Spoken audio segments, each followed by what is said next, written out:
ఏ పువ్వు ఏ తీటిదన్నది ఏనాడో రాసున్నది, ఏ ముద్దు ఏ మూవిదన్నది ఏ పొద్దో రాసున్నది.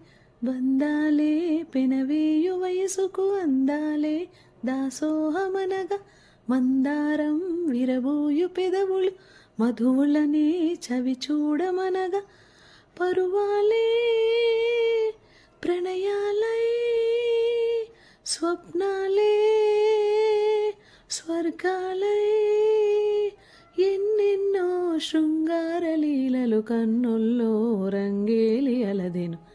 ఆకాశం ఏనాటిదో అనురాగం ఆనాటిది, ఆవేశం ఏనాడో కలిగెను ఆనాడే తెలిసిందది. ఆకాశం ఏనాటిదో అనురాగం ఆనాటిది.